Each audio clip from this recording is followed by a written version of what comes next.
Hey guys, I am here with activist, author, and Rebel media reporter Tommy Robinson. Thank you so much for joining me, Tommy. Pleasure. Appreciate your time. It's a pleasure. So to get started, can you please tell me how long you've been speaking out against Islamization and how London and maybe England in general has changed since you started? 2004 was the first time I started. Wow. When I was 21, I organised a demonstration called Ban the Luton Taliban. Mm-hmm. And that was my first learning curve. Basically, after Beslan School Massacre. Do you know what that is, Beslan School Massacre? So some people won't. It was where they rounded up loads of children in Chechnya from the school, Russian children, and they massacred them. They killed all the children. Yeah, I remember. As the parents were all outside. Now, after that, I then saw groups in Luton sitting talking in chicken shops on camera saying that this would be justified happening in an English school. And I was 21, and I remember looking, thinking, what? Who are these people? Mm-hmm. And then I started reading and learning and trying to understand who they were, what they thought, why they thought it. And that was my awakening, as I'd say, 2004, 21 years old. And when you started, you just hit it hard from there? So or was there a time that you... I'll tell you the truth. From there, I organised my first demonstration, Ban the Luton Taliban, and the fallout from it was, which I didn't expect, I knew I was coming out against these radical jihadist groups. Mm-hmm. And the fallout was that every single Muslim gang, ordinary gang, all their street gangs targeted me. They all wanted to get me. My house was attacked. So I then went silent for 4 years. I had a running... After that, we had battles with the Muslim gangs because of what I did that one day. That one day. Mm-hmm. So my group of friends would have been focused around Luton Football Club, and we clashed with them for years. Mm-hmm. That had finally just died down when 2009 we had a soldiers' homecoming parade, and our soldiers were attacked in Luton town centre by gangs and gangs of Muslims who spat at them, abused them. So bearing in mind, I've just come out of years and years of chaos from one demonstration. I then so desperately wanted to say something and do something. Right. So that would be the day that changed my life, because it was then that I formed an organisation which grew into the English Defence League. Yeah. I used the name Tommy Robinson. Mm-hmm. So people say, why did you use a false name? Why did you wear a mask? I wore a mask for the first 12 months. No one knew who I was. Why? Because I knew what was coming. Yeah. From that one day in 2004, I knew exactly what was coming. So why did you decide to take the mask off? I didn't. It was forcefully taken off. I didn't. But are you happy it happened? I'm happy now. Yeah. I remember saying at the time, that's the biggest mistake you could have made. Wow. Because now I'll sit on camera and I'll tell you anything. Well, as you mentioned earlier, you said we were a bit early.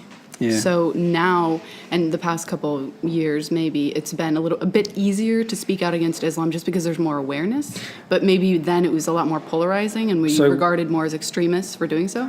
We're regarded as extremists, and there was no one else saying it. Yeah.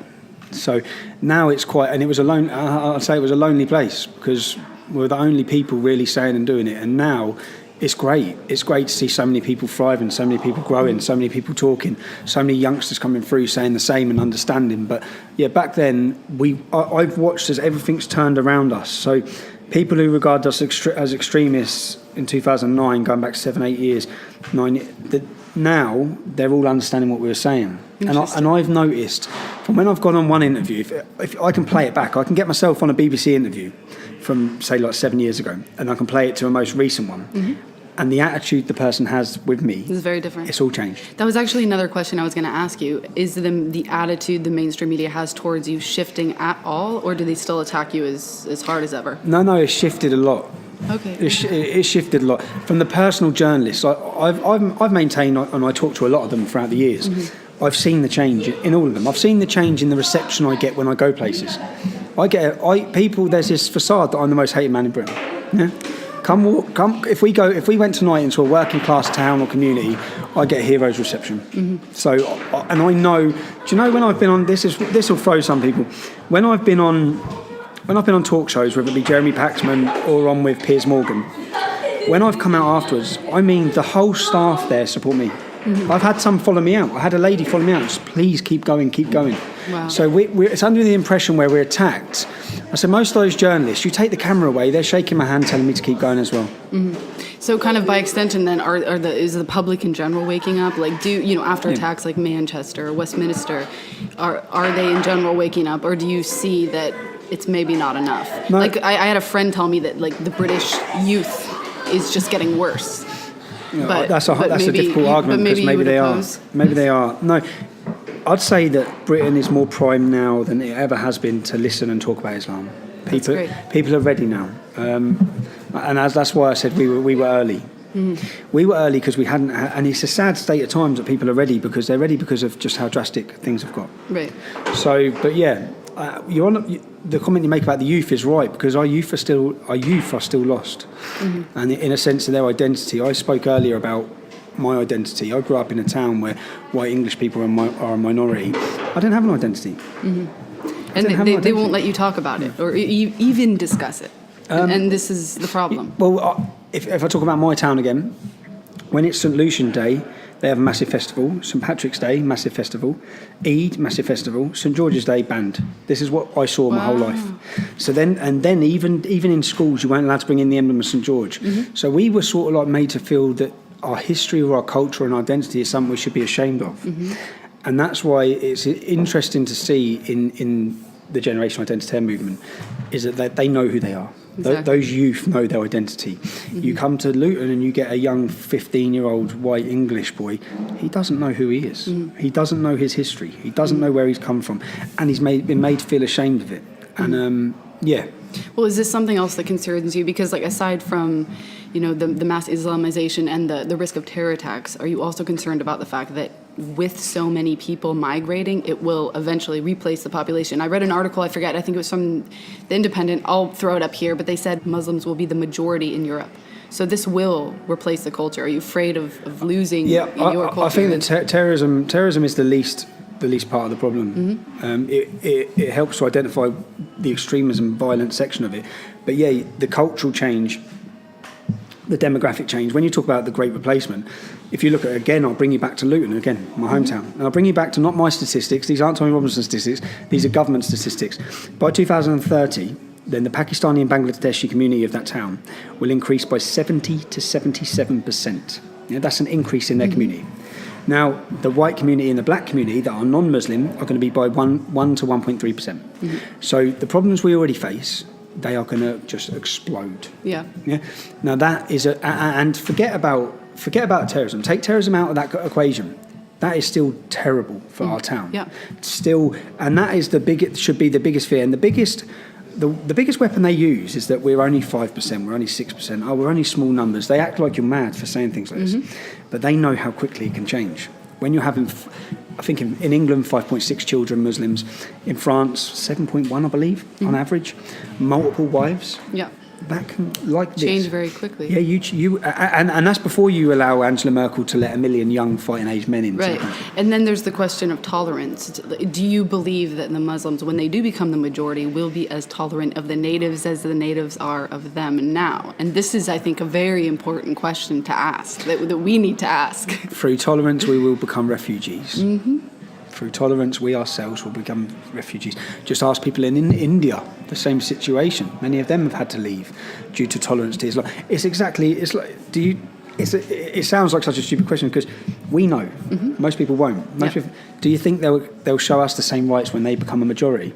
Just look in the areas they have become a majority. Look in Luton, look in Bradford, look in Birmingham. Yeah. Look what it's like for non-Muslims living in those communities. Look at the persecution they face. Look at the harassment they face. Look at the rapes and the violence they face. We are sleepwalking into an oblivion. Yeah, absolutely. And you also have to consider the things we'll be subjected to under their rule, like child marriage, for example, which you've mentioned is going on in the UK, despite it being illegal, obviously, but it's still going on. Between 1,000 and 8,000 a year, they believe, are married as children in mosques across the UK. And that's just child marriage between Muslims. Yeah. When you look at the prostitution of our daughters, which is again scriptured in the Quran that they can take non-Muslim women as sexual slaves. Just yesterday I was in the north of England at a court case where 12 Muslim men aged 34 to 38 were entering court. They had taken 44 children in this one area, 44 children as child prostitute slaves, 44 white English children.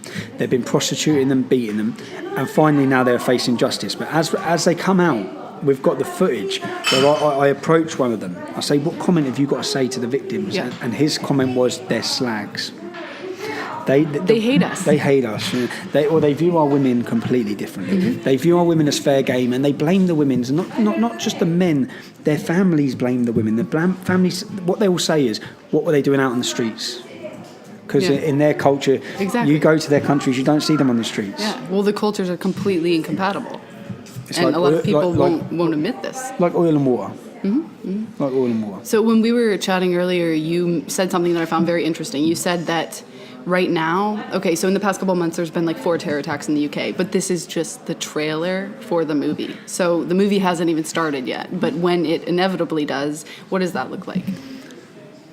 Death and destruction on a mass scale.